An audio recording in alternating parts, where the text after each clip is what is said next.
What are sins? Sins are thoughts, words, and deeds against the divine law. What is the divine law? It isn't an incredibly thick book with a gigantically long list of legal provisions, but rather, as Jesus says, the law consists in the love of God and love of our neighbor. If someone truly loves God and his neighbor, he fulfills the law.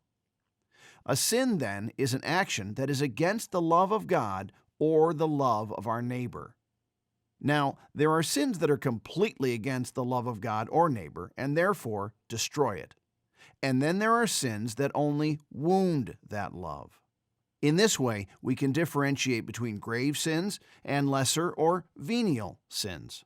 Grave sins are simply contrary to the love of God and neighbor. They completely attack that love. Idolatry, not keeping Sunday holy, murder, adultery, or theft are just a few examples of these. Whoever does these things knowingly and with free will commits what is called a grave or serious sin. Grave sins destroy the bond of love that unites us to God. We lose sanctifying grace, by which we share in the divine life. And so, the loss of grace also means the loss of our supernatural life. That is why grave sins are also called mortal sins. Venial sins, like all sins, show a certain lack of putting things in the right order. They might be a little too much or a little too little in matters that aren't so serious. There might be misdirection, but they are not directed against the love of God or neighbor. What would be an example illustrating the difference? Well, lying is clearly and always a sin. And this sin would be grave if I deceive someone in a very important matter or cause him damage.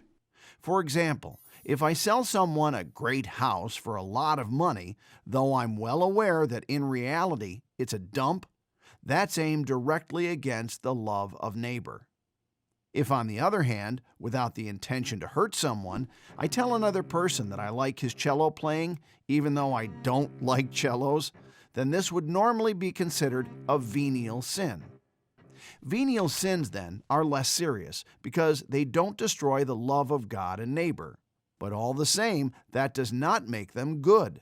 They are still sins. They need to be avoided just like all other sins, even more so because of the fact that frequent venial sins more quickly lead us to fall into mortal sin. If, for example, I'm frequently creative with the truth in minor matters, then I will form a habit, and I will soon find myself in a situation where I begin to lie in more important matters. So there you have grave and venial sins. To conclude this episode, we can try to illustrate the effects these different sins have on us. This burning candle represents the light of grace illuminating our soul. It lets us see the path to God so that we can reach our goal safely. This is what it actually should look like in all of us all the time. Through venial sins, the flame begins to flicker. We can still see things, but a flickering flame doesn't shine as brightly anymore. And it's difficult to see everything clearly in such a light.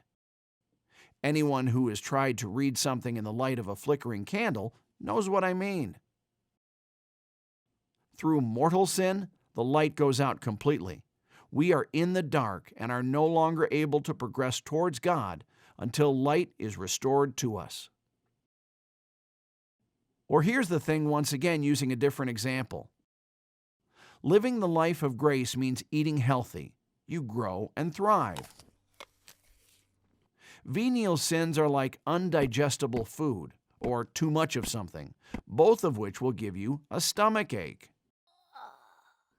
Grave sins, on the other hand, are like poison. The end.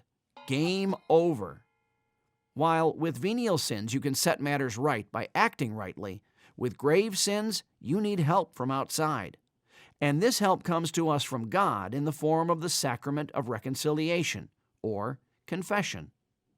In confession, to stick with the examples, we are resuscitated, or the light of grace is rekindled.